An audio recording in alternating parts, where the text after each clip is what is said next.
సనాతన ధర్మ పరిరక్షణలో శంకరాచార్యుల పాత్ర అపారమైందని, దేశమంతటా సనాతన సంస్కృతిని నిలబెట్టేందుకు ఆది శంకరాచార్యులు స్థాపించిన 4 మఠాలు నేటికి భారత ఆధ్యాత్మిక దిశలో దిక్సూచిలా నిలుస్తున్నాయని వేములవాడ బీజేపీ నాయకుడు ప్రతాప రామకృష్ణ పేర్కొన్నారు. వేములవాడలోని శంకర మఠం కూడా ఈ ఆధ్యాత్మిక వారసత్వానికి ప్రతీకగా నిలుస్తుంది. దాదాపు 30 సంవత్సరాల క్రితం స్థాపించబడిన ఈ మఠాన్ని పరిశీలించేందుకు ప్రస్తుత శృంగేరి పీఠాధిపతి శ్రీ శ్రీ శ్రీ విధుశేఖర భారతీ స్వామి ఈ నెల 20వ తేదీన వేములవాడకు విచ్చేయుచున్నారని, స్వామివారి పర్యటనలో భాగంగా మఠంలోని కలశ ప్రతిష్ఠ మరియు దేవాలయ నిర్మాణ పనులకు సమీక్షించనున్నారు. కులాలు వర్గాలకు అతీతంగా అందరికీ ఆధ్యాత్మిక మార్గదర్శకత్వం అందించే ఈ మఠం సమాజానికి ఆదర్శంగా నిలుస్తుందని ప్రతాప రామకృష్ణ అన్నారు. అలాగే సనాతన ధర్మాన్ని దెబ్బతీయాలని చేసే ప్రయత్నాలను ఖండిస్తూ సమాజంలో ఏ వర్గానికి ఏ కులానికి తేడా లేకుండా అందరూ మఠంలో సమానులేని స్పష్టం చేశారు. శృంగేరి పీఠాధిపతుల ఆశీస్సులు పొందడానికి అందరూ విచ్చేసి కార్యక్రమాన్ని విజయవంతం చేయాలని ఆయన కోరారు.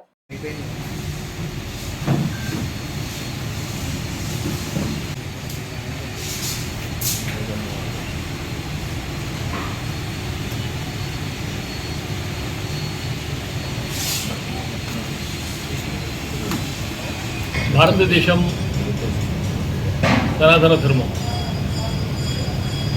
సాధారణంగా సనాతన ధర్మ రక్షకులు ఆది శంకరాచార్యులు ఈ దేశంలో 4 మఠాలు స్థాపించిన తర్వాత అంటే పూర్వ వైభవాన్ని, ప్రాచీన సాంప్రదాయాలను, సంస్కృతులను, కళలను, వేదాలను రక్షించే దిశగా వారి ప్రయత్నం ఏదైతుందో అది చిన్న ఏడనే మొత్తం భారతదేశం అంతా ఖాళీ నడకడం జరిగింది.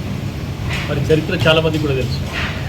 మరి దాంట్లో భాగంగా ఇక్కడ కూడా శంకర మఠం దాదాపు నిర్మాణం అయ్యి 30-40 సంవత్సరాలుగా వస్తూ ఉంది. దాంట్లో భాగంగా ప్రస్తుత మఠాధిపతి పీఠాధిపతి వారు మనకు 19వ తారీఖు 20వ తారీఖు ఇక్కడికి వస్తూ ఉన్నారు. దాంట్లో భాగంగా ఇక్కడ శంకర మఠ కలశ ప్రతిష్ఠ, అలాగే దేవాలయం నిర్మాణం ఏదైతున్నదో వాళ్ళ సూచనల కోసం కూడా ప్రత్యేకంగా రావడం చేస్తాం. సాధారణంగా కులాలకు సంబంధం లేకుండా మఠం కానీ సాంస్కృతిక వైభవం కానీ భగవంతుడు అందరికీ సమానం. ప్రత్యేకంగా బ్రాహ్మణ పరంపర ఏదైతున్నదో, బ్రాహ్మణులు ఏదైతున్నదో ఈ సమాజానికి ఒక దిక్సూచి లాంటి వారు.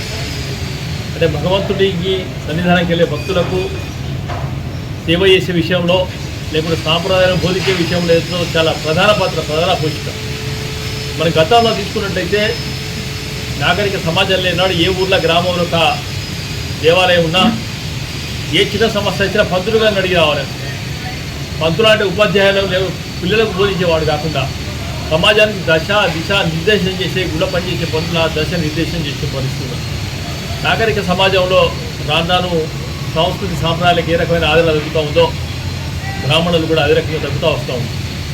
మరి ఏది ఏమైనా ఈ సంస్కృతి పరంపర నడపడానికి ఈ పీఠాధిపతి గారు వచ్చే ఆ కార్యక్రమం ఏదైతే ఉన్నదో మొత్తం అన్ని రంగాల వారు, అన్ని కులాల వారు కూడా మనందరం కూడా వాటి సాధారణంగా స్వాగతం పలకాలి.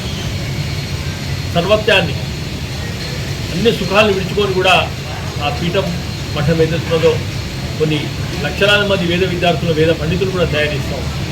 మరి ఇప్పుడు నాగరిక సమాజంలో వేద విద్యను అభ్యసించే పరిస్థితి లేదు. ఒక్కసారి సమాజాన్ని కూడా ఆలోచించమని చెప్తా ఉన్నాం.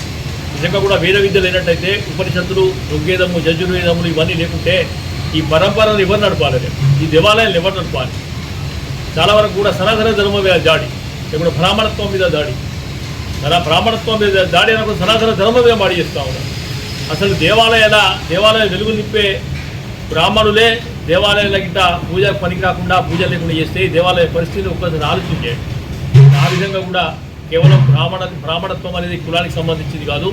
ఈ సనాతన ధర్మాన్ని, సాంప్రదాయాన్ని కాపాడే దిశగా కూడా అందరం ప్రయత్నం చేద్దాం. వారి రాకను కూడా మనందరం పూర్తిగా స్వాగతించి మనందరం కూడా పాల్గొనడానికి కోరుతూ ఉన్నాం.